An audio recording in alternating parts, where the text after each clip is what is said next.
uno de los puntos más preponderantes es la metodología que nos enseñaron dentro de la maestría, cómo poder empezar a ver desde el punto de vista personal del usuario y no nada más del punto de vista como cliente o como mesías que es el que patrocina los proyectos, sino desde el punto de vista personal del que va a tener el uso el usuario o este espacio a desarrollar. Algunos tienen que ver, por ejemplo, con el aprendizaje de software, que tiene que ver con sistemas de información geográfica. Entonces, para varios proyectos de escala urbana, pues es ahorita fundamental el contar con dichos conocimientos. El hecho de estudiar la maestría me aumentó los conocimientos y por ende pues me generó más confianza, más seguridad en mí misma para poder seguir desarrollándome como profesionista independiente. Yo estudié la maestría en Ciencias con orientación en Gestión e Innovación del Diseño y bueno, como su palabra lo dice, gestión es algo que hago todos los días en mi trabajo. Asimismo, la metodología con la que nosotros trabajamos a lo largo de los semestres, a mí me ha ayudado mucho a resolver esas áreas de oportunidad que surgen día a día. Los principales retos a los que me enfrenté fue por el proceso de investigación a la etapa de recopilar información oficial, el dialogar o entrevistar personas encargadas de algún puesto o de algún departamento, digamos, estatal o gubernamental. Digo, más que nada por la inexperiencia, ¿no? Ese podría decir que fue el principal reto. Por ejemplo, ciertas circunstancias que vimos durante el periodo de la maestría, como factibilidades de proyectos, el porqué de ciertas circunstancias para construir un proyecto, son cosas que a lo mejor después de egresar de la licenciatura no tienes muy presentes.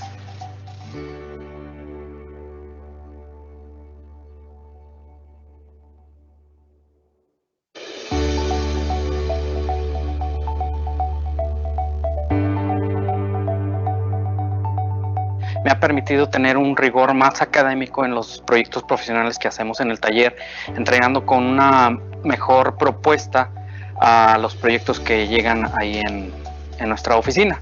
El conocer personas muy valiosas, tanto compañeros de la maestría y de otros programas, como profesores con los cuales he entablado pues distintas relaciones, no solamente en las clases, sino también la posibilidad de hacer investigación juntos, de participar en la publicación de artículos. Al momento de salir de la carrera, muchas veces nos quedamos con el tema solamente de que nos podemos dedicar o al tema de la administración de proyectos o del diseño de proyectos o la construcción como tal. Sin embargo, existen muchas cosas más en las que nos podemos desarrollar. Estudiar una maestría para mí me ayudó mucho en desarrollar mi sentido de responsabilidad y de compromiso, debido a que conté con una beca con CONACYT, lo que para mí era ese principal objetivo de terminar mi maestría, si mi maestría era para terminarla. Principalmente los conocimientos en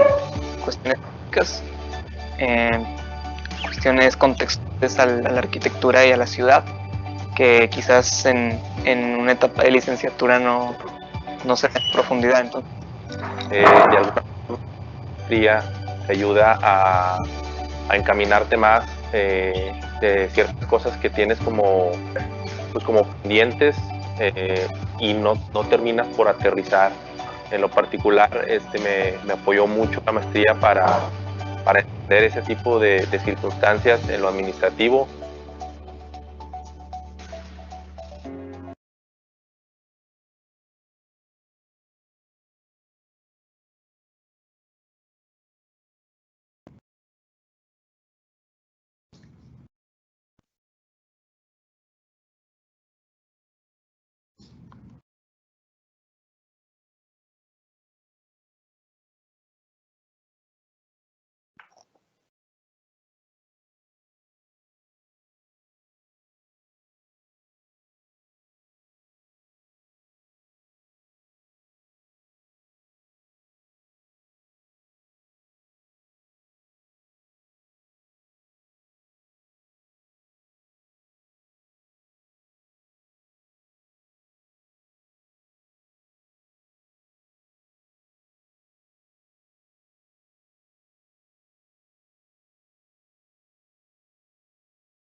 Uno de los puntos más preponderantes es la metodología que nos enseñaron dentro de la maestría, cómo poder empezar a ver desde el punto de vista personal del usuario y no nada más del punto de vista como cliente o como mesías que es el que patrocina los proyectos, sino desde el punto de vista personal del que va a tener el uso el usuario o este espacio a desarrollar.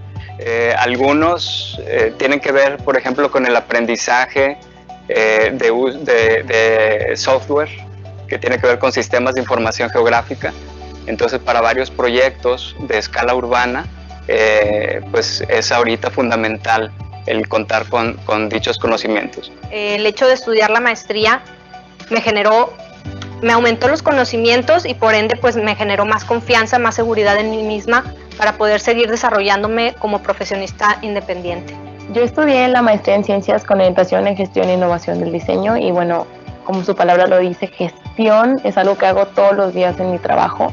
Asimismo, la metodología con la que nosotros trabajamos a lo largo de los semestres a mí me ha ayudado mucho a resolver esas áreas de oportunidad que surgen día a día. Los principales retos a los que me enfrenté fue por el proceso de investigación a la etapa de recopilar información oficial, el dialogar o entrevistar personas encargadas de algún puesto o de algún departamento, digamos, estatal o gubernamental. Más que nada por la inexperiencia, ¿no? Ese podría decir que fue el principal reto. Por ejemplo, ciertas circunstancias que vimos durante el periodo de la maestría, como factibilidades de proyectos, el porqué de ciertas circunstancias para construir un proyecto, son cosas que a lo mejor después de egresar de la licenciatura no tienes muy presentes.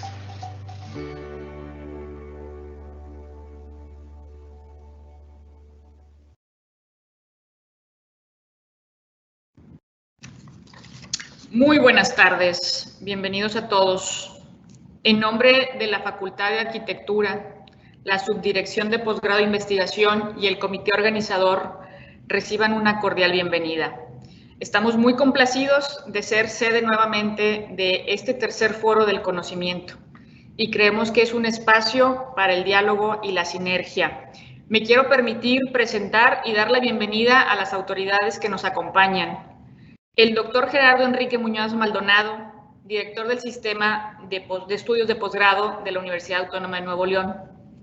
La doctora María Teresa Ledesma Elizondo, directora de la Facultad de Arquitectura. Y la doctora María Teresa Cedillo Salazar, subdirectora de Posgrado e Investigación. También quiero aprovechar para dar un cordial saludo a todos los presentes, doctores, docentes, investigadores, profesores, estudiantes del posgrado y representantes de las redes. Le voy a ceder ahora la palabra a la doctora María Teresa Cedillo para que nos dirija unas palabras. Doctora, adelante. Muy buenas tardes. La Facultad de Arquitectura de la Universidad Autónoma de Nuevo León, a través de la Subdirección de Posgrado e Investigación, como institución dedicada a la formación de profesionales e investigadores, ha generado este espacio de divulgación del conocimiento en temas de arquitectura, diseño y urbanismo.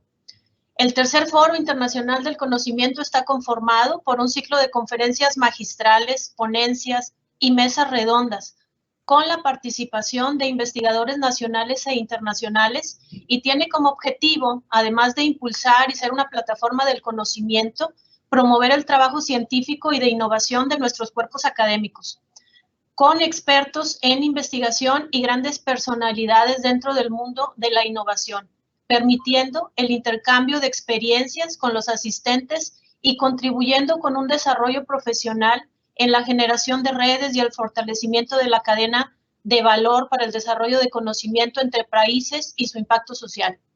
Estamos seguros que este encuentro será una oportunidad de diálogo e intercambio de ideas y que contribuirá a los avances de estos y otros temas de interés para nuestra comunidad universitaria. Les deseo el mayor de los éxitos y agradezco su participación en este tercer foro. Muchas gracias.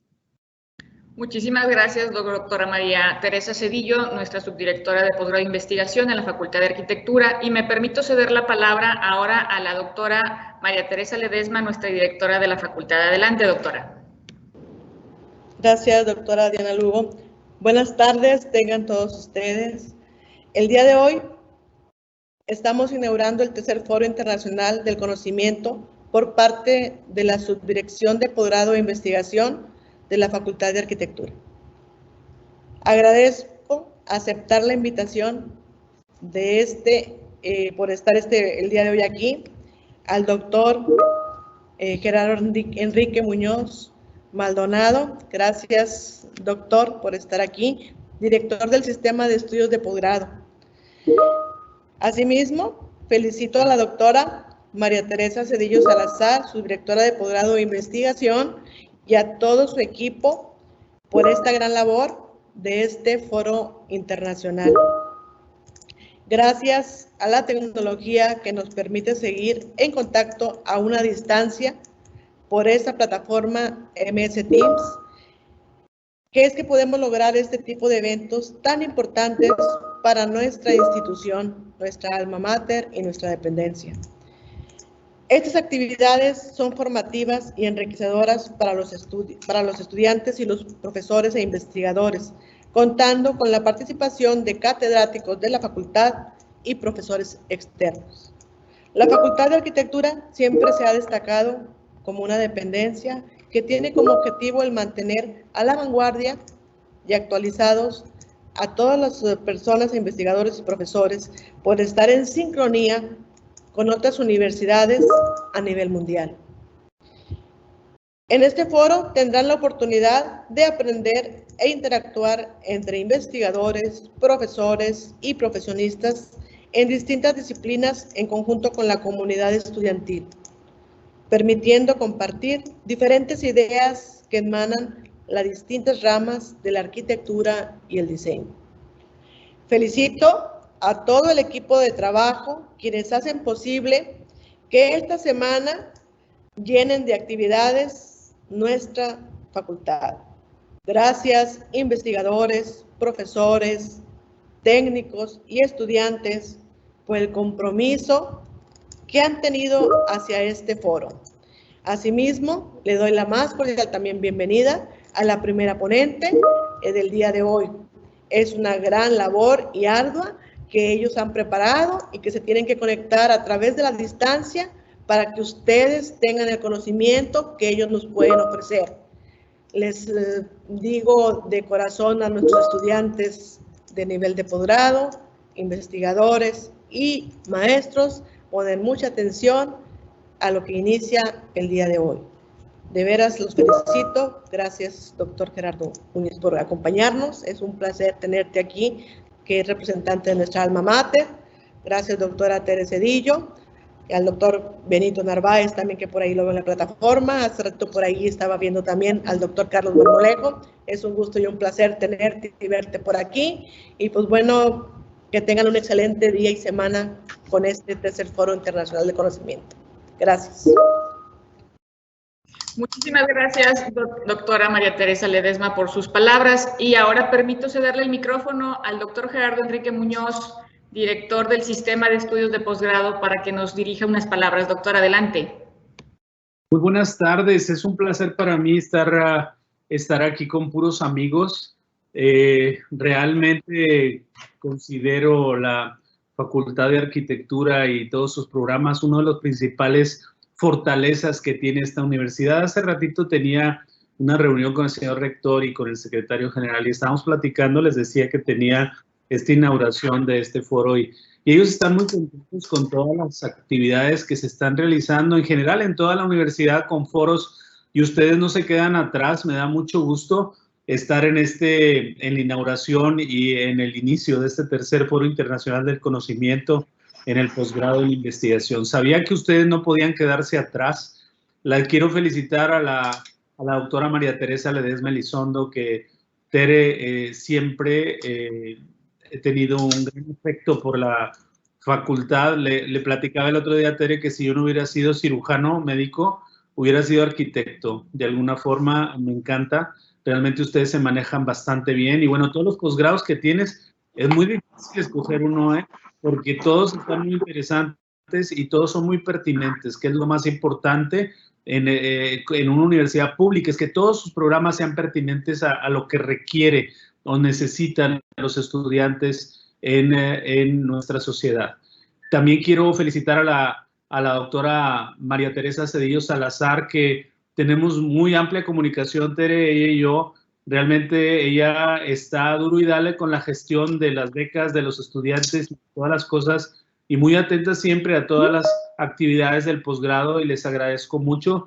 Y a la doctora Diana también, Ondarta, amiga mía, y que realmente participa en muchas de las cosas que nosotros aquí hacemos en el posgrado. Es un placer estar aquí con ustedes. Yo ahorita viendo el video me estaba recordando pues de todas las actividades que hacen ya los, por así decirlo, los egresados de nuestros diferentes programas. Y bueno, no es por presumir, pero yo tengo en casa a una egresada precisamente de diseño industrial de ahí de con ustedes, que es mi hija, y yo la veo a ella cómo se ha desarrollado y cómo ustedes le dieron todas las herramientas necesarias para poder salir adelante, y ahorita pues realmente es una emprendedora e innovadora en las cosas que hace, y les agradezco como padre esta gestión que están haciendo, y realmente me queda muy claro que su trabajo es muy largo. Les quería también comentar que me parece muy importante esta tercera edición del Foro Internacional del Conocimiento en Investigación e Innovación, porque yo estoy seguro de que va a proporcionar gran conocimiento en lo que se refiere a todos los rubros que se requieren en el diseño y en la arquitectura. Estaba viendo el programa, está muy completo. Me interesan a mí mucho los aspectos, y al doctor Santos también, que en su próximo rectorado va a dar un giro muy importante en lo que es la sustentabilidad, lo que son los diseños, el orden arquitectónico que deben de tener todas las construcciones de la universidad. Y eso ustedes son expertos, y considero que es muy importante, es muy importante que ustedes le den ese seguimiento puntual y que enseñen a nuestros egresados y a nuestros estudiantes todos estos rubros. Realmente los felicito. Quisiera en determinado momento ponerme a sus órdenes desde el punto de vista como director del posgrado para cualquier cosa que se requiera, ayudarlos y combinarlos a que sigan igual, que sigan adelante, y los programas en determinado momento siempre mantenerse en el PNPC para poder que gestionemos becas por ahí para sus estudiantes o las necesidades que tengan los estudiantes. Me queda muy claro que ustedes lo están haciendo, solo reforzar en determinado momento estas acciones, y para esto me pongo a sus órdenes, y el señor rector también, y el secretario general también, y la secretaría académica. Toda la administración central está para ayudarles y para servirles. Muchas gracias, doctor. Pues bueno, nos haría el honor de, por favor, dar la inauguración del evento. Con mucho gusto, con mucho gusto. Bueno, pues aquí no les voy a pedir que se pongan de pie, están perfectamente así bien, pero me gustaría mucho, dentro de la formalidad, inaugurar este tercer Foro Internacional del Conocimiento del Posgrado e Investigación, siendo 20 de septiembre del 2021, siendo las 12:13 horas de este día, que el cual durará del 20 al 22 de septiembre, donde se van a vertir muchos temas muy importantes para nuestros egresados y para la realización de los diferentes conocimientos y diferentes competencias que deben de tener. Espero que las expectativas que tengan todos ustedes sean muy fructíferas, lo que se va a llevar y se va a vertir en este foro.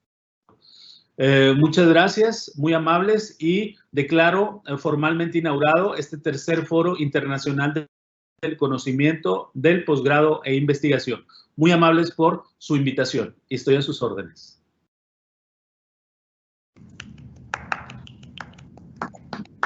Muchísimas gracias, doctor. Pues bien, no me queda más que iniciar con las actividades de estos 3 días, el cual por ahí les recordamos revisar el programa constantemente para que puedan estar en tiempo y forma en cada una de las participaciones y conferencias.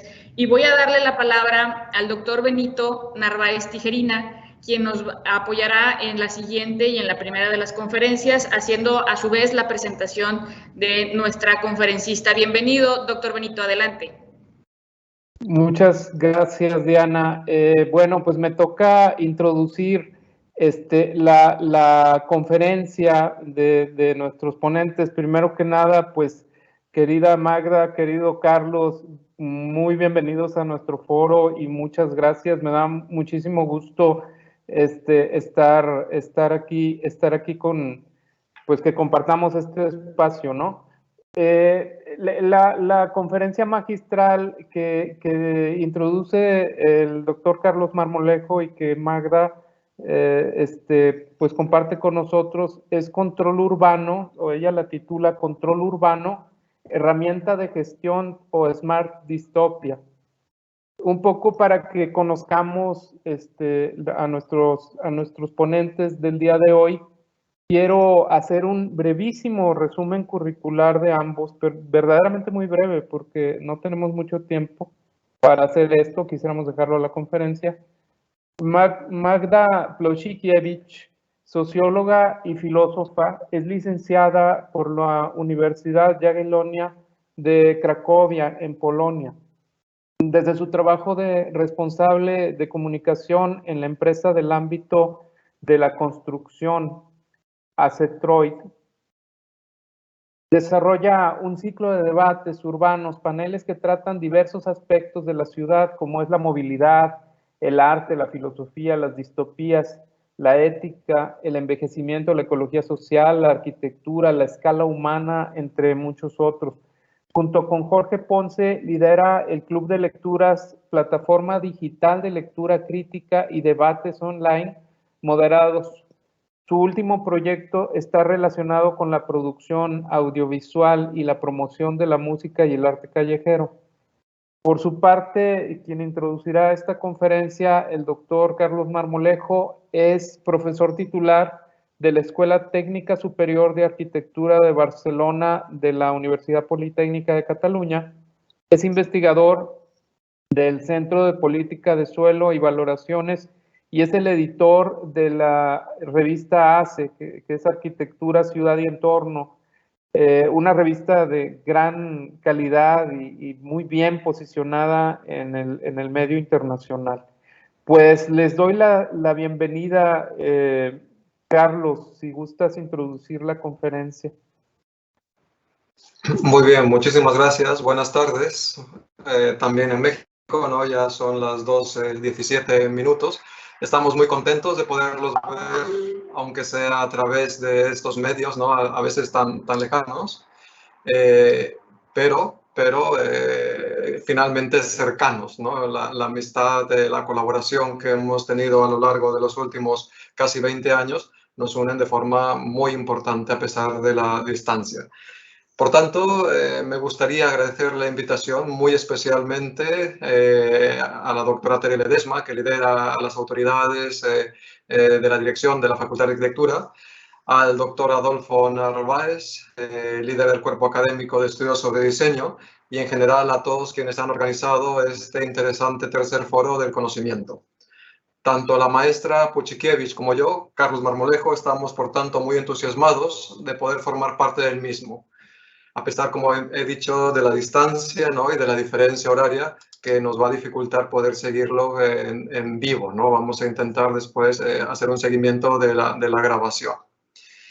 Como ha dicho el doctor Narváez, voy a hacer una introducción pequeñita a la introducción magistral que hará la maestra Plosikiewicz. Para ello, me gustaría que hiciéramos un ejercicio mental.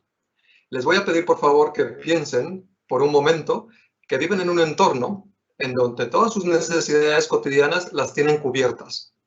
Es decir, residen en un sitio donde no se deben de preocupar por conseguir, ni gestionar, ni pagar el alojamiento. Tienen los alimentos cubiertos en un esquema de desayuno, comida y cena. Sobra decir que la dieta que siguen es balanceada y no hay riesgo alguno de padecer sobrepeso ni desnutrición. Además, tienen el trabajo garantizado. Tienen tiempo libre que pueden emplear en hacer deporte, disfrutar leyendo un libro, ver la televisión, escuchar música o simplemente pasar momentos al aire libre. Por si fuera poco, además tienen cubiertos los servicios sanitarios. Y no solo eso, sino además tienen a su disposición un servicio médico las 24 horas, los 365 días del año. Además, el recinto, el entorno, el hábitat que estoy comentando, ha sido diseñado de tal manera que los desplazamientos cotidianos se pueden realizar a pie, como si de una ciudad de 15 minutos se tratase. Ahora les pido que dejen de imaginar. Probablemente habrán pensado que se trata de un lugar onírico, de ensueño, donde las preocupaciones cotidianas y el estrés que generan están ausentes.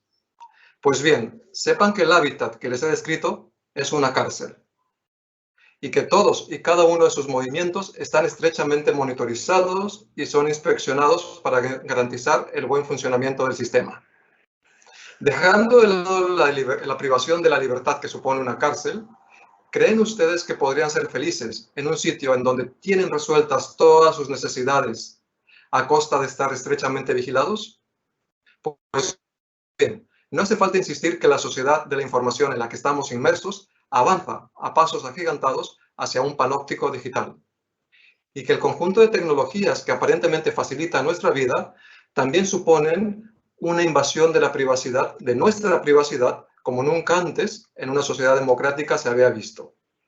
Estamos, en definitiva, en los albores del control urbano. Este nuevo paradigma abre serios interrogantes que nosotros, como arquitectos que somos, tenemos que tener presentes. Por ello, si queremos continuar teniendo un papel protagónico en el diseño y gestión de la ciudad, tal como lo hemos hecho en los últimos 170 años, entonces debemos al conocimiento devenido de otras disciplinas.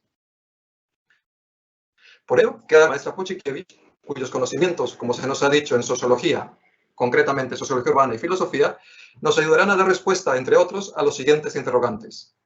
¿Cuál es el origen del control urbano? ¿Cuáles son las estrategias para gestionar la diversidad? Para afrontar al otro, es decir, a la otredad en la ciudad. ¿Qué valores éticos reflejamos cuando construimos y gestionamos las ciudades? ¿Han sido exitosos los experimentos basados en las llamadas ciudades inteligentes? Y sobre todo, ¿se puede inducir la felicidad, nuestra felicidad, a través del diseño urbano? Les dejo, por tanto, con la maestra Puchikiewicz, que seguramente nos va a ilustrar de forma amplia y sobrada sobre estos temas. Muchas gracias. Muchísimas gracias por la introducción y sobre todo por la invitación a las autoridades de la Universidad de Nueva León. Es un honor inmerecido y un placer estar aquí con todos ustedes. Haciendo un poquito referencia a la introducción que ha hecho Carlos, vamos a preguntarnos, ¿no? Porque yo creo que sobre todo lo importante es lanzarnos preguntas, es hacer un enfoque crítico y un debate, ¿no? Esto es simplemente sembrar una semilla, no pretendo dar explicaciones, sino más bien lanzar una serie de preguntas. Vamos a intentar compartir la pantalla, no sé si estáis viendo mi pantalla ahora. El título de la presentación, como se ha dicho, es el control urbano, herramienta de gestión o smart distopia. Carlos ya con esta introducción nos ha dibujado un panorama donde el control urbano pues, es una especie de panóptico digital o incluso pues, control absoluto sobre nuestras vidas. ¿Y de dónde viene este control, ¿no? ¿O cuál es la necesidad subyacente de potenciar de forma constante el control urbano? Pues el concepto que está directamente vinculado con el control es el de la seguridad. El control ha de ser garante de la seguridad. Pero a su vez, ¿qué es lo que nos hace sentirnos tan inseguros como para invertir todas las energías y herramientas en potenciar el control? Pues es el miedo. ¿Miedo a qué o a quién? cuáles son realmente estas amenazas frente a las cuales construimos cada vez más muros, encendemos cámaras o sofisticamos cada vez más las herramientas tecnológicas de control. ¿Será el ancestral miedo al otro, a la otredad? Pues el miedo al otro, miedo al otro, que es nuestra necesidad de alguna manera diferenciarnos, es decir, definir a nuestra identidad frente a los que son diferentes que nosotros, pues este miedo a nivel de organización, a nivel urbano, se ha traducido a intentos de segregación y vigilancia. Si apelamos a un concepto de Richard Sennett, donde el autor distingue entre el entorno construido llamado la ville y entorno social llamado la cité, pues podemos apreciar tanto la segregación, la vigilancia como el control en ambos ámbitos. La distinción entre la ville como entorno construido y la cité como el modus vivendi nos sirve un poquito para entender que estas dos capas, la construida y la social, no siempre iban muy bien de la mano en la planificación urbana o en el pensamiento sociológico incluso. La cité me representa una vida, o llevándolo a un ejemplo claro y concreto, pues sería una vida del barrio, serían las relaciones humanas, los sentimientos, toda una especie de relaciones entre los vecinos y los extraños, o incluso el apego al lugar, cosa que Carlos Moreno, en su concepto de el lugar de la ciudad de 15 minutos, pues llamaría topofilia. Estoy intentando pasar diapositivas, a ver si. La cité, en cambio, es la dimensión de la vida colectiva. Y en esta vida colectiva, pues siempre existe la tensión y el conflicto entre nosotros y los otros. De alguna manera, la prueba del fuego de cada ciudad es cómo trata al otro. Heidegger, que apreciáis aquí en la pantalla, Martin Heidegger, un filósofo alemán, que de forma inexplicable nunca ha superado el miedo a la alteridad, ¿no? De hecho, incluso formaba parte de la propaganda nazi, pues él prescribía el alejamiento como forma de lidiar con la otredad. Él se había refugiado en esta pequeña cabaña en la Selva Negra, en Alemania, justamente para escapar de los otros, porque le producían el rechazo, porque le producían incluso, podemos decir, el odio. En cambio, un filósofo japonés, Kakuzo Kakura, encontraba el refugio en el ritual, o sea, un ritual tradicional japonés, como es la ceremonia del té, pues representaba una manera de relacionarse sencilla, porque ya estaba parametrizada dentro de lo que es el ritual. En cambio, Emmanuel Levinas, un filósofo y ético del siglo XX, lo que propone es lo que tanto extrañamos ahora, es decir, un encuentro cara a cara con el otro, una convivencia abierta sin incomodidad. Cuando surge el miedo hacia la convivencia, pues normalmente las reacciones son o el aislamiento, nos vamos de la ciudad, nos vamos a la montaña, nos escapamos a una cabaña, o una huida o un enfrentamiento. La psicología del miedo se basa en buena medida en el sesgo de la disponibilidad. De esto habla mucho un psicólogo premio Nobel, un economista, pero premio Nobel en psicología, Daniel Kahneman, que nos dice que si recientemente, bueno, estos son fotos lógicamente de hace 21 años, pero en aquella época este ataque terrorista lo que ha provocado es una reacción desproporcionada de miedo, que sentimos prácticamente hasta ahora, ¿no? Una probabilidad que estadísticamente es despreciable, que nos podamos convertir en víctimas de un atentado terrorista, pues en nuestro pensamiento, bajo este tipo de imagen o experiencia ajena vivida, se convierte en una especie de posibilidad latente y percibimos esta amenaza como algo real. Esto es lo que precisamente persiguen los terroristas en su teatro de miedo. Y la estrategia triunfa al encontrarse con una respuesta exagerada, tanto de parte de la gente a nivel emocional, como de parte de los estados y las ciudades, ¿no? Pero estados particularmente, que despliegan unos medios, podríamos decir, pues enormes en comparación con un daño causado, aunque evidentemente estas imágenes pues representaron un daño enorme. No obstante, hasta ahora estamos pues viviendo como en este escenario del teatro del miedo que nos ha provocado algo que había ocurrido hace 20 años. Kahneman diría que caemos en la trampa de que no pensamos estadísticamente cuando se apodera el miedo de nosotros. Caemos en el sesgo que es el olvido de denominador. Es decir, nos olvidamos de la probabilidad de que esto ocurra. Simplemente pensamos que existe esta probabilidad y que nos causa una gran incomodidad, ¿no? Y una necesidad de mayor seguridad y de mayor control. Si hablamos, lo que decíamos antes, de la exclusión, no es algo, o sea, los guetos, que era una manera de aislar el otro, de apartarlo, de tenerlo encerrado y controlado, no es algo nuevo. Esta foto de Venecia representa el gueto del siglo XV, donde los venecianos aislaban a los judíos. Este gueto estaba comunicado al resto de la ciudad solamente por este pequeño puente que se levantaba durante la noche. Tanto la cabaña de Heidegger como el gueto ejemplifican las maneras de evitar los extraños, ¿no? Es un afán de simplificar y excluir para deshacerse del otro.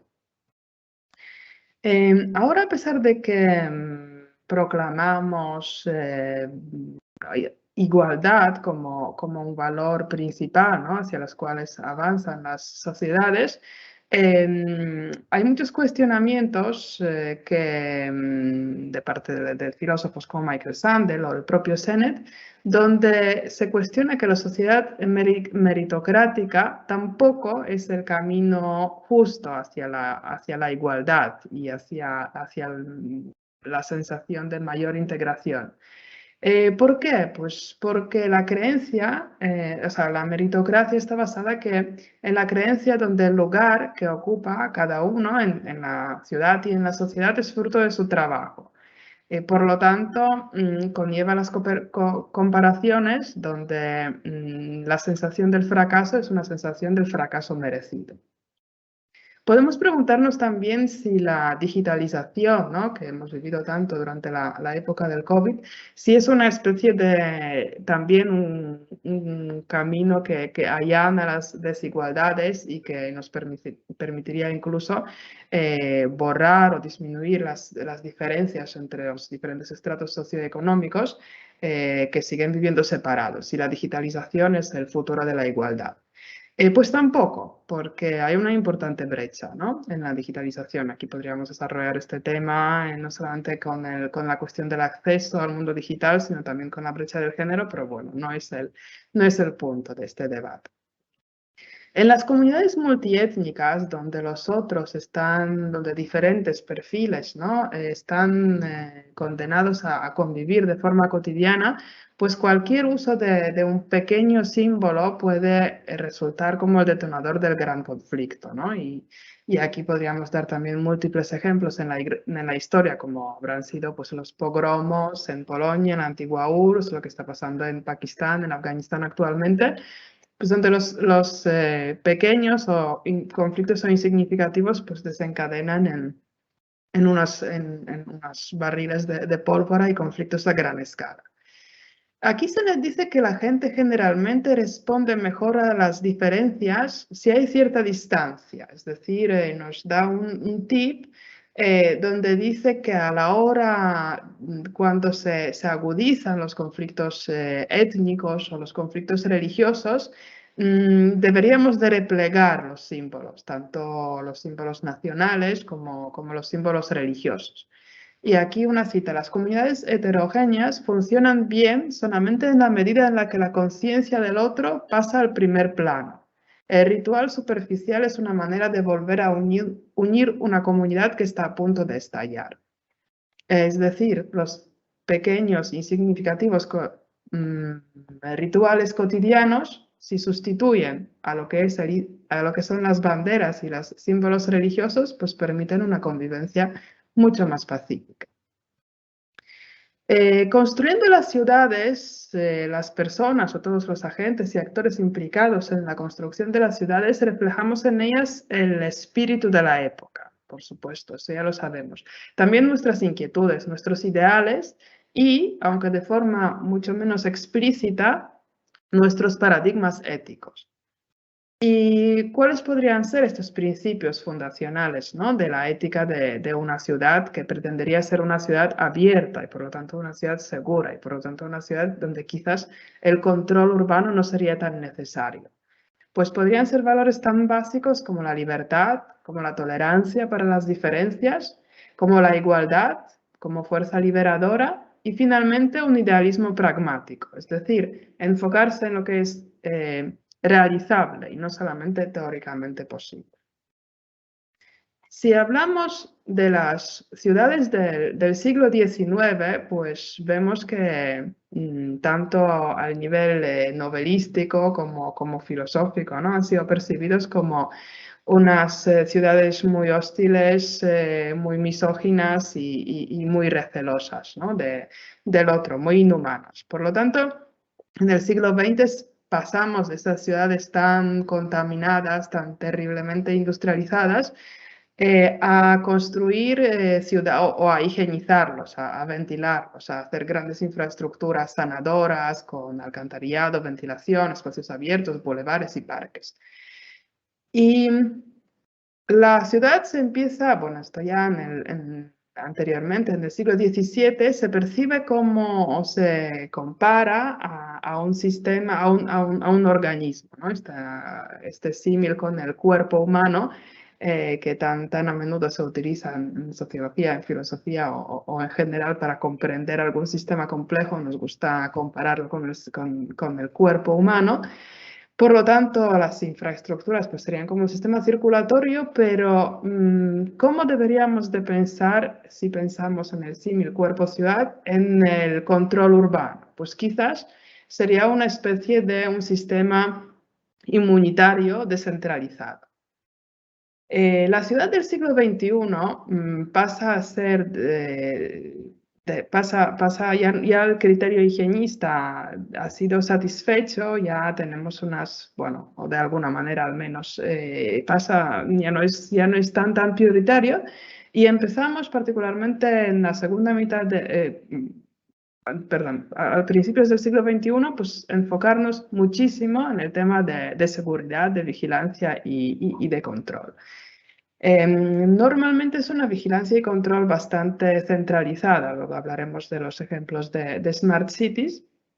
No obstante, hay propuestas que también son de vigilancia y de control, como la de Jane Jacobs, que propone un sistema de vigilancia vecinal más discreta, más descentralizada y no tan invasiva, basada en redes de apoyo, basada más en las redes vecinales que no en las herramientas de control o las medidas punitivas.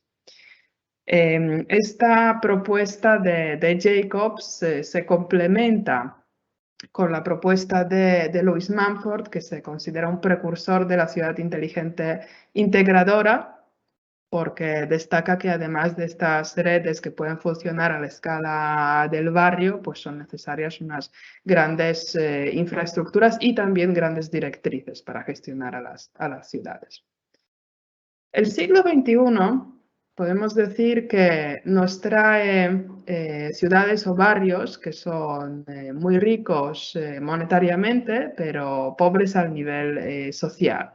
Y aquí a la izquierda se puede apreciar la foto del Pudong, del barrio financiero de Shanghái, donde la gente padece enfermedades mentales pues a causa de aislamiento en estos lujosos rascacielos, ¿no? En cambio a la derecha pues tenemos la foto de una ciudad que se podría, o de un barrio diseñado por Alejandro Aravena, que se podría considerar un desastre estético, pero en cambio es un éxito a nivel de convivencia social. Podríamos decir que mientras el Pudong, que es una ville exitosa, pero una cité fracasada, pues el barrio chileno de Aravena pues es un ejemplo de éxito de la cité, pero vil, pues quizás en términos estéticos podría dejar algo que desear. Para construir estos valores, estos pilares éticos de la ciudad, pues los que reflexionan en torno a ello acuden muchas veces a lo que son los principales valores, podríamos decir, religiosos o filosóficos o humanistas, ¿no? Hablamos aquí de reciprocidad, por ejemplo, hablamos de la importancia del espacio público como un espacio donde no solamente uno puede disfrutar y pasar el tiempo, sino como dice Hannah Arendt, filósofa del siglo XX, pues la gente en el espacio público de alguna forma se libera de los prejuicios privados, ¿no? A través de compartir. Por lo tanto, en definitiva, aquí por lo que estamos abogando es por una ciudad abierta. Pero pues no podemos olvidar que mientras en el siglo XXI la ville se consolida, porque los planificadores urbanos pues buscan nuestra felicidad planificando hasta el último detalle, la cité, o sea, la capa social se vuelve, como diría Zygmunt Bauman, líquida. En sus ensayos sobre la modernidad líquida, Bauman destaca que mientras en el siglo XX pues nuestros abuelos tenían una base sólida vital, que era el trabajo para toda la vida, el matrimonio idem, pues estas bases se han desvanecido, ¿no? Vivimos en un mundo mucho más precario, mucho más provisional, que está permanentemente ansioso de novedades, pero esta carrera de rendimiento, de autoexigencia, de constante persecución de novedades es agotadora y trae consigo una devastación emocional y mental, ¿no? Acompañada de la situación muy precaria del mercado laboral, donde particularmente los jóvenes pues no están bienvenidos o no se sienten bienvenidos, de ahí viene su gran frustración, ¿no? Y son una especie de carga incluso para la sociedad. Por lo tanto, pues la gente, incluso la que tiene empleo y la que tiene cierta estabilidad, en lo que es la modernidad o la sociedad líquida, experimenta la fuerte sensación de que hay altas posibilidades de que el día menos pensado también se van a convertir en desechos, ¿no? Desechos es un concepto de Bauman donde dice que son los sobrantes humanos, ¿no? Que es la gente que simplemente no tiene su lugar en la sociedad. Y aún sabiendo esto, pues nos sentimos, porque bueno, vivimos en estos tiempos todos, ¿no? De alguna manera estamos sumergidos en este peligro, pues nos sentimos incapaces de prevenirla. Por lo tanto, pues un sentimiento dominante sería como una especie de mezcla de ignorancia e impotencia, porque no sabemos qué va a pasar y aún sabiendo qué va a pasar, pues no podemos hacer nada al respecto. Y a este mundo de cierta desolación, ¿no? De imprevisibilidad e incertidumbre, pues llega Smart City como propuesta quizás o como simplemente una cosa que aparece en paralelo. Es un intento, como lo han sido pues, los intentos anteriores, de planificación urbana, de maridar, ¿no? La cité con la ville mediante tecnología. Aquí la tecnología se convierte en estrategia para gobernar la ciudad. Y de alguna manera esta tecnología pues también permite aligerar el peso al otro, ¿no? Permite coincidir con otras personas lo menos posible, porque si sabemos a qué hora tenemos que salir para no pillar el tráfico, pues de alguna manera también evitamos a los disgustos de las multitudes. En uno de los libros sobre Smart Cities, Bill Mitchell, en The City of Bits, distingue entre dos tipos de ciudades inteligentes. La ciudad cerrada, donde la tecnología define hasta el último detalle el uso de los espacios, y la ciudad abierta, donde la tecnología coordina, pero no elimina las actitudes desordenadas, no elimina toda esta espontaneidad. La ciudad cerrada, pues podríamos decir que es prescriptiva, ¿no? Que lo que hace es determinar y definir el comportamiento y por lo tanto Sennett dice que entorpece a los ciudadanos o hasta los atonta, incluso provoca, quizás ya suena exagerado, daños mentales.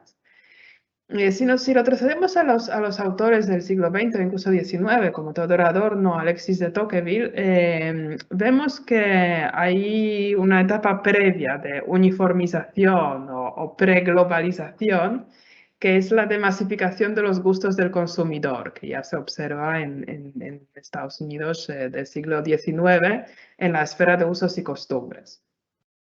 Y esta globalización o McDonaldización pues, se potencia en el siglo XX y ya se extiende como un modelo universal pues, a lo largo del siglo XXI, ¿no? A través de, por ejemplo, los Smart Cities, que parecen ser un modelo aplicable de forma universal.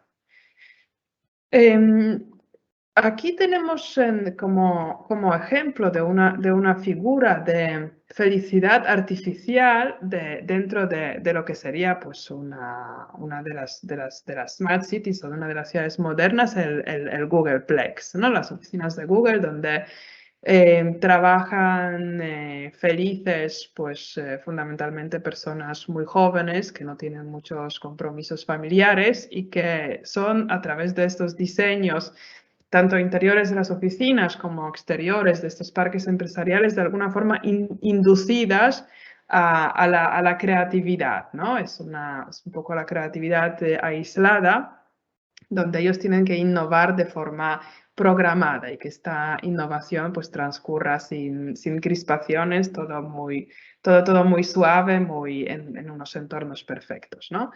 La pregunta es que si estos entornos tan ideales, tan coloridos, tan amenos y tan fáciles de manejar, realmente nos provocan una respuesta creativa o una respuesta de mayor atención y de mejor solución de los problemas. Bueno, esto es una pregunta que vamos a dejar sin respuesta. Pero algunos autores pues, insisten que esta falta de esfuerzo y de atención focal, donde todo tenemos servido en bandeja y todo es tan user-friendly, pues no va a dar lugar a la resolución de verdaderos problemas, porque los verdaderos problemas no se encuentran dentro o en las inmediaciones de estos perfectos Googleplexes, sino se encuentran pues en la ciudad mucho más diversa y socialmente pues mucho más desigual que lo que son estos entornos. Vamos a ver ahora un par de ejemplos de los Smart Cities, que es en primer lugar la ciudad de Songdo. La ciudad de Songdo es una ciudad cercana a Seúl, que se ha diseñado y construido desde cero con el propósito de que sea una ciudad inteligente, ecológica y tecnológica. En general, un ejemplo a seguir tanto para Corea del Sur como el mundo entero. 2 décadas después, la ciudad data del año 2000, esta promesa sigue sin cumplirse. Songdo hay muchas promesas, pero pocos proyectos que se han llevado a cabo.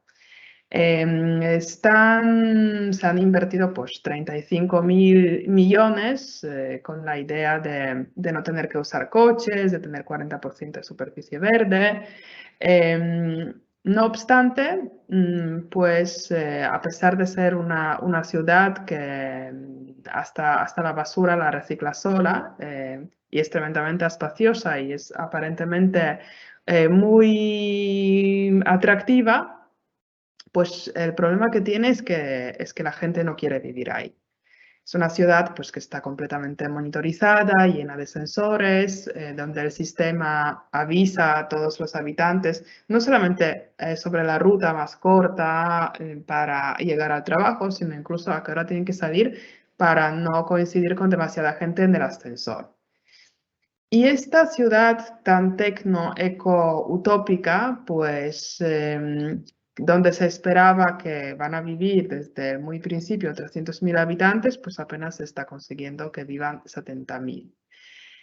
Y no hay una pregunta clara por qué la gente no quiere vivir ahí, ¿no? Es un pez que se muerde la cola porque la falta de habitantes provoca la ausencia de las empresas, servicios e industrias, entonces esto a su vez pues no atrae más gente.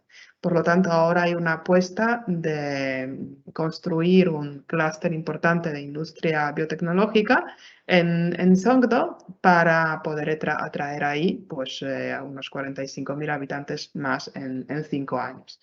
Por lo tanto, está por ver si esta ciudad smart, eco, biotecnológica, perfectamente controlada desde el cockpit de Big Data y con unos algoritmos cutting edge, pues si esta ciudad va a funcionar o no. Una ciudad un poco gemela en cuanto al concepto es la famosa Masdar de Norman Foster, donde el tema a destacar en primer lugar, bueno, o uno de los temas a destacar ha sido la movilidad. Esta ciudad iba a contar con el transporte autónomo, pero de momento lo que hay son varias cápsulas de movilidad eléctrica que son utilizadas básicamente por los turistas, ¿no? Y que hacen, en vez de 100 paradas, pues hay 2 paradas. Y el sistema sirve como un pequeño atractivo turístico nada más porque la ciudad realmente es demasiado pequeña, por lo tanto no tiene ningún sentido, se puede realmente recorrer a pie o en bicicleta. Y aquí pasa exactamente lo mismo que pasa en Songdo, es decir, es una ciudad donde la gente pues, simplemente no quiere vivir. A pesar de tener pues, la arquitectura pasiva, tener unas posibilidades de trabajo, ¿no? Tener la proximidad al aeropuerto, pues es una ciudad o es una ville, hay un entorno construido realmente puntero, no obstante es un entorno que no atrae a la capa social. Un ejemplo un poco más antiguo es Putrajaya, la capital administrativa de Malasia, construida a mediados de los años 90, también como una Smart City. Y otra vez tenemos aquí el mismo resultado, una ciudad espectral, una eterna promesa de vida urbana, de riqueza, de éxito que no llega. Por lo tanto, pues hay sociólogos muy críticos que dicen que estos experimentos de alguna manera es un insulto, ¿no? a la inteligencia más que un resultado smart y que el producto que nos ofrecen es una ciudad homogénea, pesada, vigilada, centralizada, espectral, árida e inerte, donde la experiencia del lugar o las ganas de permanecer en el lugar pues quedan o banalizados o directamente inexistentes. Las ciudades inteligentes, las que acabamos de comentar, cerradas y prescriptivas, son bienes de lujo, ¿no? Porque hasta ahora no solamente no han sido un éxito social, sino tampoco han sido un éxito financiero, ¿no? Ha sido una inversión que no acaba de dar un retorno. No obstante, cumplen perfectamente con el precepto de seguridad o control urbano entendido como una optimización de rutas para evitar al otro.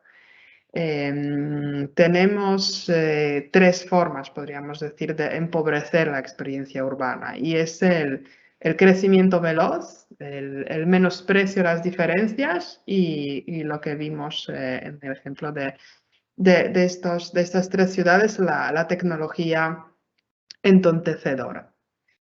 Y ahora haciendo un poco referencia a lo que decía Carlos, ¿no? El panóptico. El panóptico es, lo que veis en la foto es la cárcel modelo de Barcelona, que está basada en el panóptico de Jeremy Bentham, del siglo XVII, que propone un modelo de prisión en forma de anillo con justamente una torre de vigilancia central. Y esta idea no solamente se lleva a cabo en prisiones de aquella época, aquella y posterior, sino se convierte en un paradigma de control de la mente de las personas, no solamente del comportamiento. Se convierte en una especie de paradigma de vigilancia, ahora ejemplarizado también por el circuito de CCTV, o por el sistema de reconocimiento facial y el crédito social en China.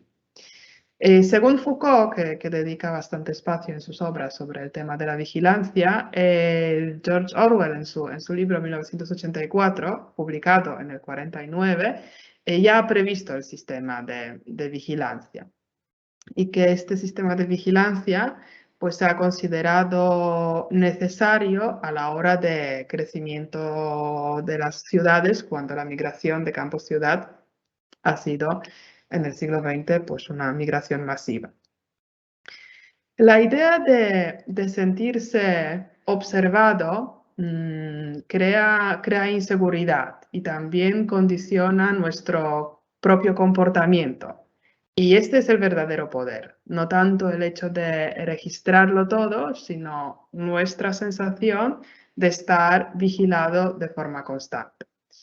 Y ante esta herramienta, pues los individuos se vuelven más vulnerables y menos resistentes.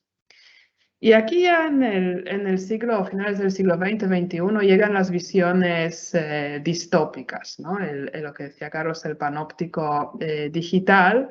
Empezamos a tener mucho miedo a lo que es el algoritmo malvado, ¿no? Empezamos a pensar del lado oscuro de la tecnología y de que ésta puede volverse en nuestra contra. Lógicamente la tecnología está diseñada por las personas, por lo tanto proyecta nuestros valores, pero también nuestros defectos, nuestros sesgos y nuestras sombras. Las clásicas distopías, como podría ser la serie de Black Mirror, nos llevan a un mundo donde la singularidad tecnológica pues, se empodera y no solamente asume un perfecto control sobre los humanos, pero nos prepara a corto o medio plazo pues una especie de exterminio. Estas distopías aparecen en un clásico cinematográfico, la película de los años 80, Blade Runner, donde la ciudad está reflejada con su ambiente deprimente, tenso y sombrío, casi sin luz, donde las patrullas están vigilando de forma constante, por lo tanto el control es omnipresente. Y esta película regresa con la crisis, o sea, regresa como una especie de película de culto o un mensaje importante con la crisis del 2008 y se asocia no solamente a un control policial urbano, sino la precarización del mercado laboral, la reducción del estado de bienestar y toda una serie de privación de derechos que vienen con la crisis de la primera década del siglo XX.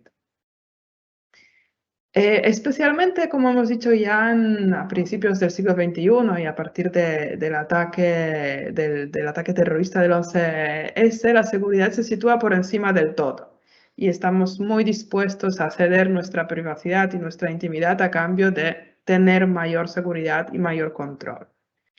Por lo tanto, este urbanismo panóptico, ¿no? Donde las ciudades son supervigiladas, donde se aplican las herramientas pues, disuasivas como pinchos, donde las áreas residenciales son monofuncionales y protegidas con vallas, muros, barrios y fortalezas, pues empiezan a ser algo cotidiano. Es decir, el tema de la seguridad entra de forma muy fuerte en la agenda urbana. E incluso, aunque esto aplicaría más bien en Estados Unidos, los policías de alguna manera se convierten hasta en actores de planificación urbana. Y en el siglo XXI es cuando llega ya el control urbano smart. Hay autores como Stefan Pinker que defienden las desigualdades y defienden esta forma de autosegregación en la ciudad. diciendo que es algo bueno, ¿no? Es un tema a reflexionar debido a que no estamos hablando de una ideología, sino de una postura seria, ¿no? De un intelectual de Harvard, pues quizás deberíamos de poner todas estas posturas en un balance, ¿no? Es algo bueno esta autosegregación en barrios aislados, construir fortalezas y aumentar cada vez el control. Es algo malo, seguimos teniendo el miedo del otro. ¿Quién es el otro? ¿Quién es el que debería de darnos miedo?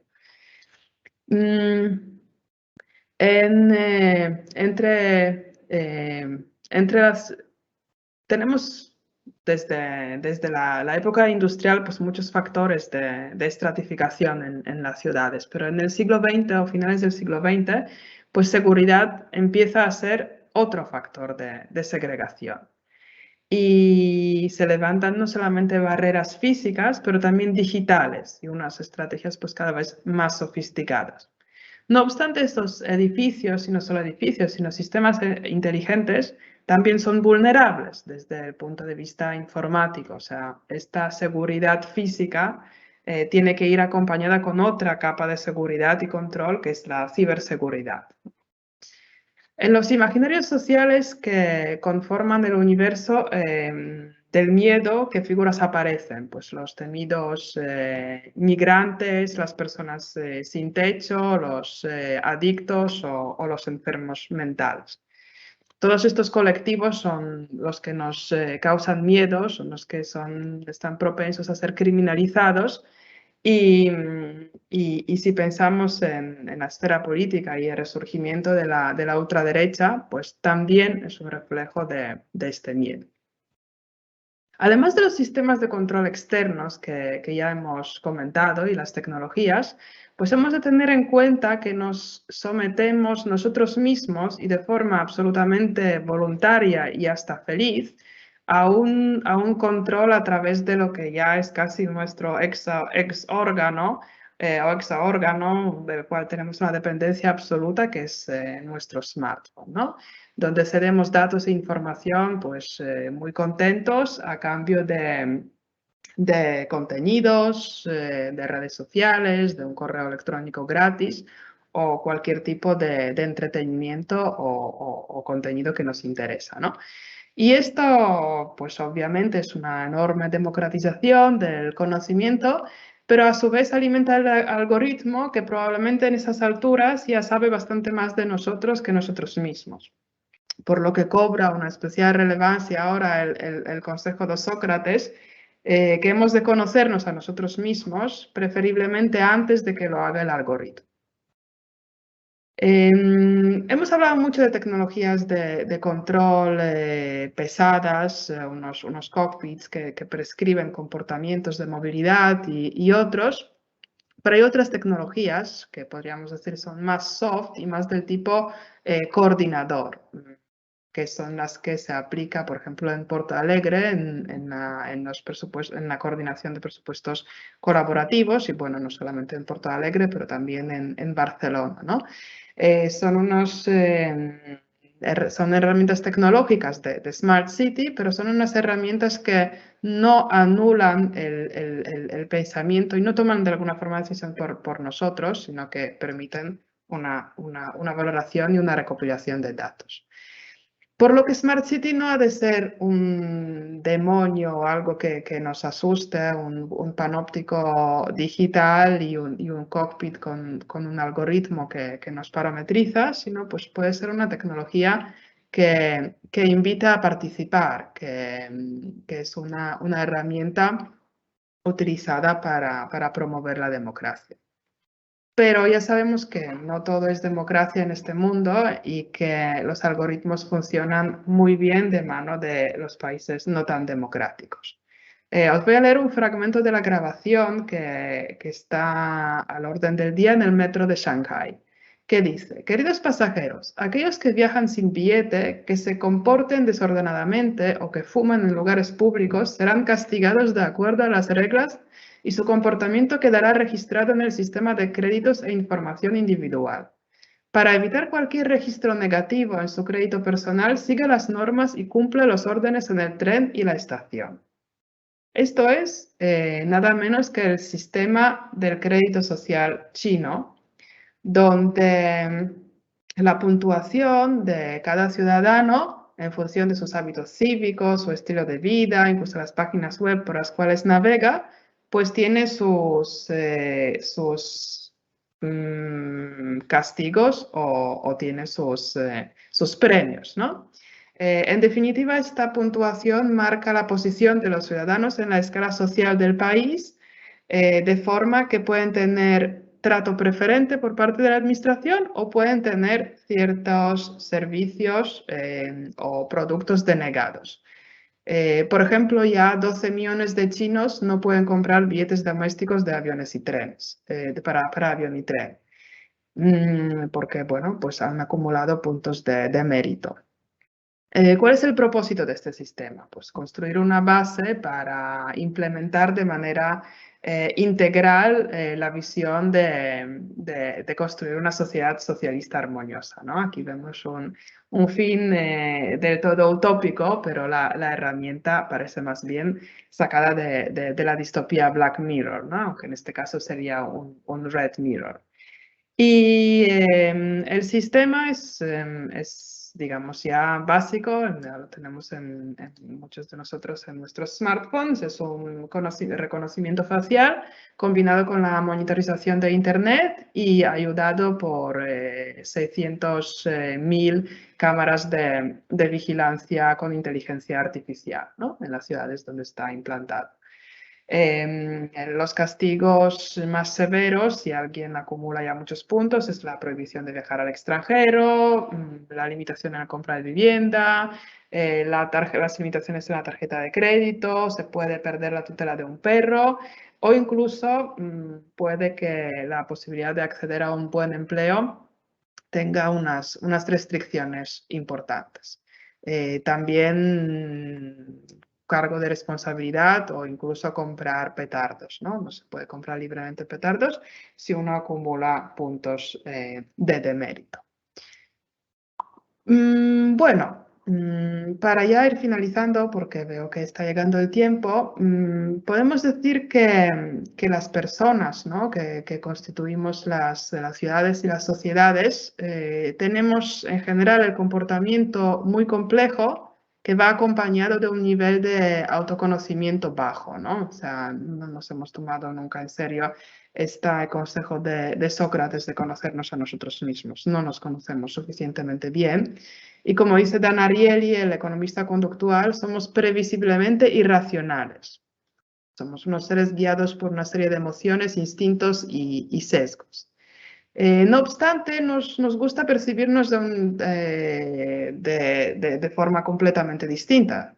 Pensamos que somos racionales, que somos homo economicus, que calculamos costes-beneficios, que somos calculadores y que tomamos unas decisiones bien sopesadas y bien racionales.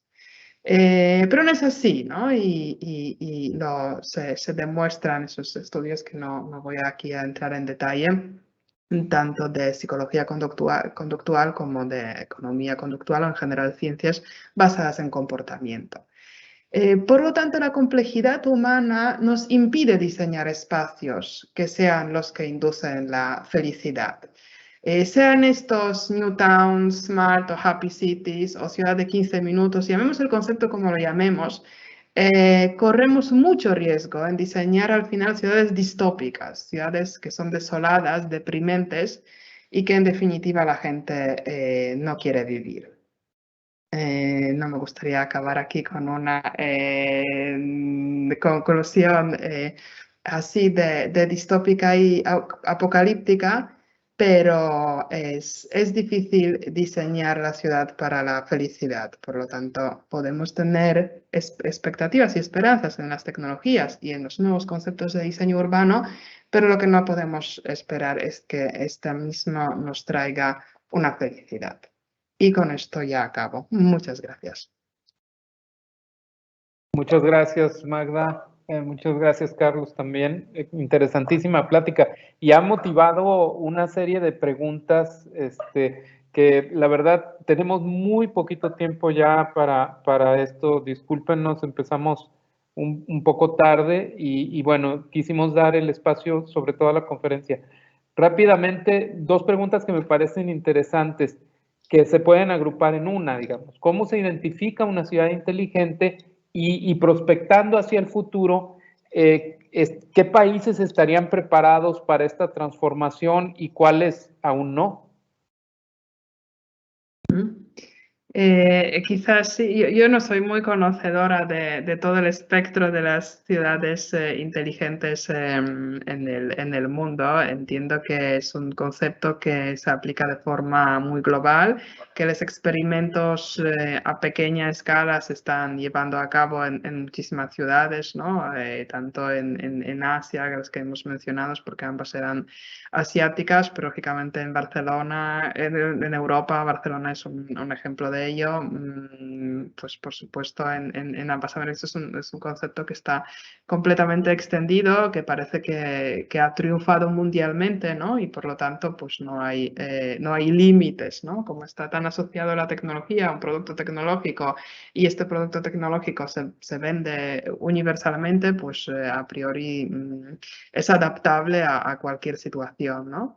O al menos es un poquito la utopía que nos venden los que promueven los sistemas de Smart City, pero bueno, es muy complejo, ¿no? Tendríamos que entrar mucho en detalle. No sé si Carlos quiere añadir alguna cosa más.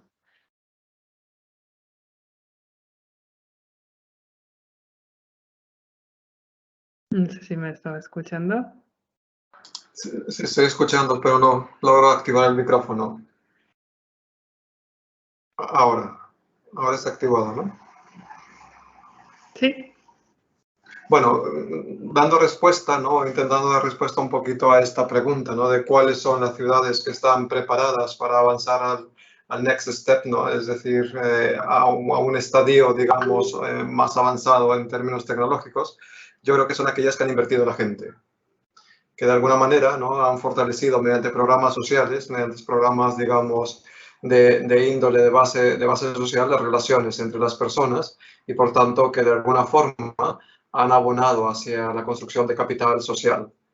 Nos ponía, ¿no? Magda, una de las convocatorias precisamente a los presupuestos no participativos, sino también a la priorización de proyectos de barrio, ¿no? En donde el protagonismo lo tienen claramente los vecinos, ¿no? O presumiblemente, según el discurso oficial, los vecinos, ¿no? Pero no solamente es el discurso oficial, sino que detrás realmente hay digamos, una base, ¿no? Es decir, hay una historia, ¿no? En la cual, de alguna manera, pues las políticas han ido encaminadas precisamente a fortalecer ese capital social. Y probablemente, ¿no? El diseño urbano, si bien no nos puede proveer la felicidad, sí nos puede facilitar la construcción de estas relaciones humanas, ¿no? La construcción de esa interacción que en definitiva está detrás del capital social, mediante precisamente pues ciudades que de alguna manera permitan por su propio diseño pues favorecer los flujos peatonales, establecer los lugares de encuentro y en definitiva creen espacios de encuentro espontáneo, cotidiano, que de alguna manera abonen hacia la construcción de dicho capital social, ¿no? Por tanto, esta visión, ¿no? De que el diseño no lo resuelve todo, efectivamente es así, pero también hay que reconocer que coadyuva, ¿no? Es una plataforma, es un elemento más de los multidimensionales que están detrás de esto que perseguimos, ¿no? Construir un entorno, en definitiva, más humano. Sí, muchas gracias. Estamos en el límite, pero no quiero dejar pasar esta pregunta, es buenísima. Dice, ¿hasta qué grado piensa usted o piensan ustedes que sería adecuado un control urbano estable que permita a las sociedades una mejor forma de vida? Desde una organización vecinal, algún centro de control estatal, por ejemplo el C5 en México, hasta una Smart City o algunos aspectos a combinar en cada uno de ellos. ¿Hasta dónde es deseable esta clase de control? Pues yo creo que cada nivel de control se tiene que adaptar al contexto, ¿no? Y sobre todo al contexto social. Es lo que decía Carlos, la importancia de las personas y de las redes sociales, pero reales, o sea, las que son redes vecinales, cara a cara, es lo que determina el grado de necesidad del control, porque si todo se pudiese solventar, como decía Jane Jacobs, en un entorno del barrio por conocimiento, aunque sea de vista de las personas y una confianza que se crea a través de relaciones tan sencillas como saludar al vecino y como verse en sitios comunes, en compartir el espacio público o el comercio en planta baja, si estas redes crean una confianza y una percepción de seguridad y seguridad real, pues no hace falta poner la siguiente capa, que sería un control ya más centralizado o más duro, ¿no? En cambio, en los contextos donde las distancias físicas o la estructura propia de la ciudad pues no permiten ningún tipo de relación, porque sean ciudades que básicamente están diseñadas para los coches, porque no hay espacios de intercambio, de relacionarse, pues se tiene que gestionar de una forma muy distinta. Entonces, pero siempre partiendo de la base que en vez de construir unos modelos de planeamiento y de diseño que vienen desde arriba y prescriben comportamientos o imponen modelos, hacer esto exactamente al revés y a través de un proceso participativo, ver los problemas de la gente y ver el nivel de control y las herramientas de control que los ciudadanos también son capaces de codiseñar, co-crear e incluso gestionar. Pues muchas gracias. Hay muchas preguntas, Magda y Carlos. La verdad es que, bueno, estas preguntas, por supuesto, esto para el público, serán enviadas a nuestros ponentes y en la medida en que podamos establecer una comunicación por las vías que nos indiquen aquí las autoridades, pues trataremos de dar respuestas, ¿no? Es padre tener esta clase de audiencia, 116 asistentes que estuvieron fluctuando hacia arriba siempre un poquito de este número, pero es un número muy padre para nosotros. Es como que ustedes son una especie de rockstars en este contexto académico y nos da mucho gusto que haya habido también esta participación al nivel de las preguntas. Sé que no hay tiempo nunca, pero bueno, pues hay que seguir adelante.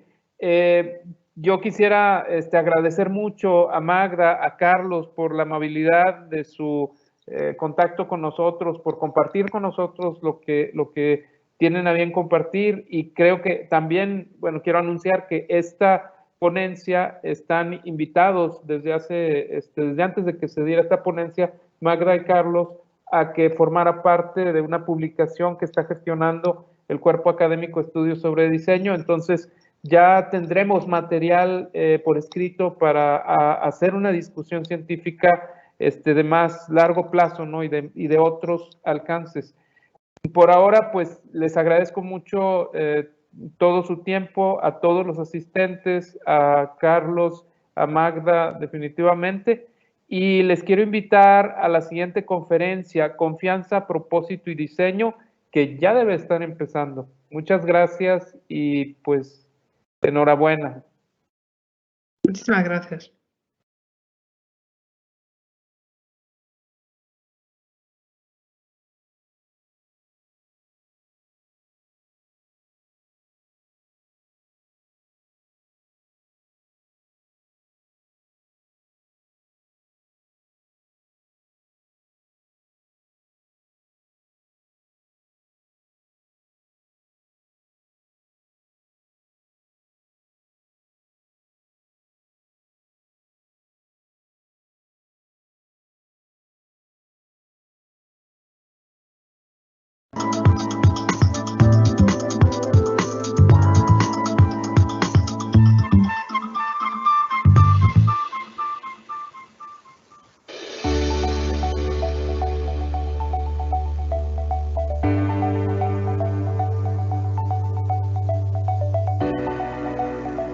Uno de los puntos más preponderantes es la metodología que nos enseñaron dentro de la maestría, cómo poder empezar a ver desde el punto de vista personal del usuario y no nada más del punto de vista como cliente o como mesías que es el que patrocina los proyectos, sino desde el punto de vista personal del que va a tener el uso el usuario o este espacio a desarrollar.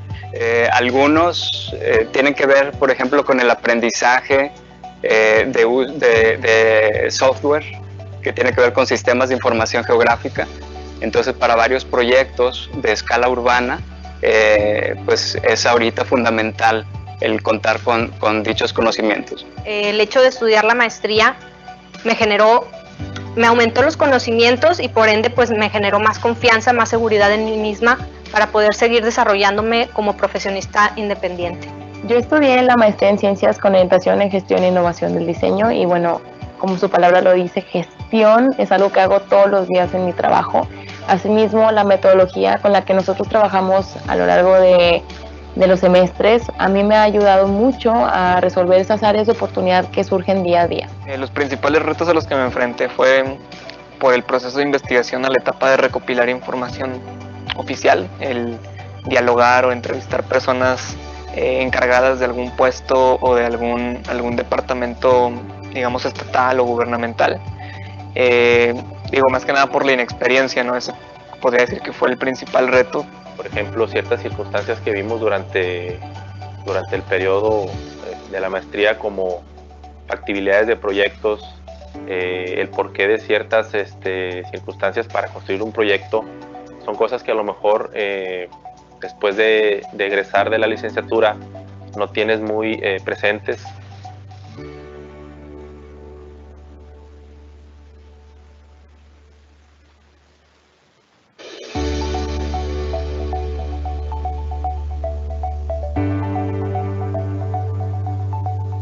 Me ha permitido tener un rigor más académico en los proyectos profesionales que hacemos en el taller, entregando con una mejor propuesta a los proyectos que llegan ahí en nuestra oficina.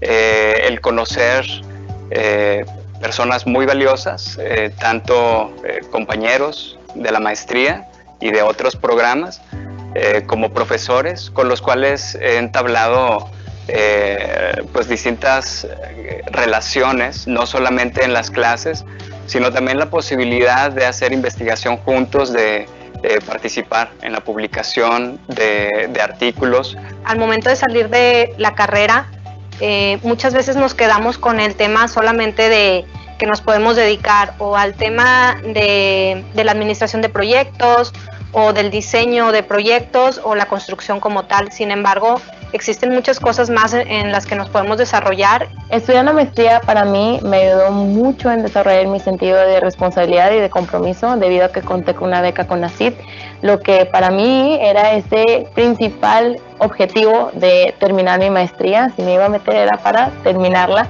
Amplió principalmente los conocimientos en cuestiones teóricas, cuestiones contextuales a la arquitectura y a la ciudad, que quizás en una etapa de licenciatura no se ven a profundidad. Entonces de alguna forma lo que es la maestría te ayuda a encaminarte más de ciertas cosas que tienes como pendientes, y no terminas por aterrizar.